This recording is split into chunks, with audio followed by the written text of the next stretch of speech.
Welcome back to Blake's Take. I'm Blake Neiman, and I'll give you my take on local and national sports from the Willamette Valley and beyond. I hope you're all having a wonderful Wednesday, getting over the hump. Happy Christmas Eve, and let's get right into it, getting right into the holiday happy season.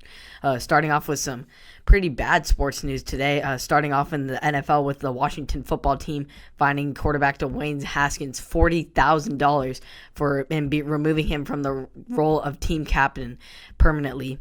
He was photographed at an event with strippers not wearing a mask and violating the NFL's COVID-19 protocols. The biggest thing is we are holding him accountable, and he's been punished and he is accepted, Revere said. As we are going forward, that's the thing that we're looking for, is that if you make a mistake, you've got to step up and you've got to take responsibility. But there's still a chance Haskins will continue to start for Washington's 6-8 record, which hosts the Carolina Panthers, who are 4-10 on Sunday. Alex Smith did not practice because of a strained right calf, limiting him to playing catch while his teammates are stretched. I know I shouldn't put my team at risk, Haskins said. I should have been there. I shouldn't have been there. We were more than 10 people not wearing masks, and that's a violation regardless of where it was. Although we are extremely disappointed in the decision Dwayne made, I'm glad that he told the truth and was upfront in the entire situation, Rivera said, who said that he and Haskins have talked 5 or 6 times about the situation. Rivera later added that the game on Sunday, to me, is more important than what has happened. What has happened has been dealt with. So horrible circumstances for the Washington football team and Dwayne Haskins, but you got to suffer the consequences for your actions that you take. But I'm glad that he was straightforward to make this case easy, and going forward that he will be honest with the team and very open, and that is a trust that is needed within the organization. So great honesty, but also big downside, and he deserves the consequences for everything he did. As far as the NBA, got another finding with Houston Rockets guard James Harden also violating COVID precautions at another with strippers at a party in Houston at a local club, and violated the protocols and ended up being fined $50,000. So, in announcing Wednesday night game against the Oklahoma City Thunder was being postponed, the NBA said Harden was unavailable due to violation of health and safety protocols. The Rockets didn't have the league required 8 available players needed to proceed with the game. The NBA's COVID-19 protocols prohibit players from going to bars, lounges, or clubs, and from participating in social gatherings of more than 15 people. The league said Harden violated those rules when he attended a private indoor party on Monday. According to the health and safety protocols, failure or refusal to comply could subject a player to disciplinary action by the NBA or his team, including a warning, fine, and or suspension. Harden did not receive a suspension, as well as being required to participate in an education or training session. Repeat offenders may be subject to enhanced discipline.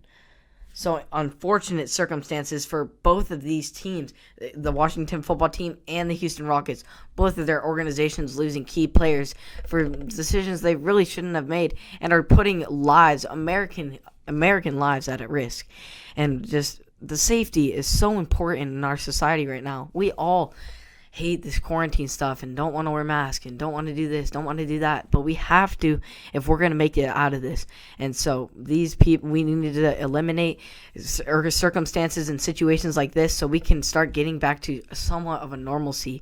So in both of these players being a combined fined $90,000, and they deserve every penny of that fine. We need to get through this together, and we need to make it right as soon as we can by doing every precaution and every safety needed to get back to what our lives were like.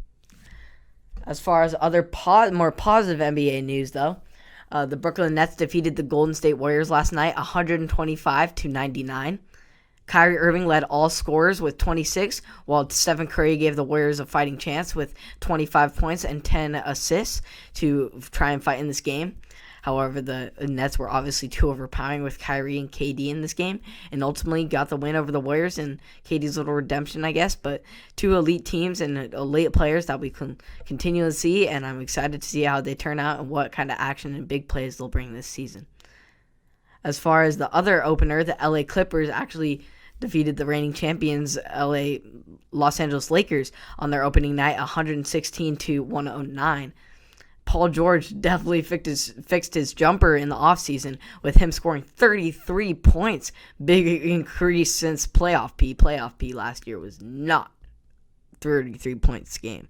So, and then LeBron James obviously added 22 points to try and give the Lakers a chance and really fight. But to be honest, it was the turnovers for the Lakers that cost them the game. Poor decision-making and just sloppy basketball at times, and ultimately cost them the game. So we'll see how these two teams battle it out, two of the best teams in the West. And we'll see how Paul George continue to improve and see if he actually becomes a really impact player this year, better than he was last year, and really help the Clippers take that next step in that championship run.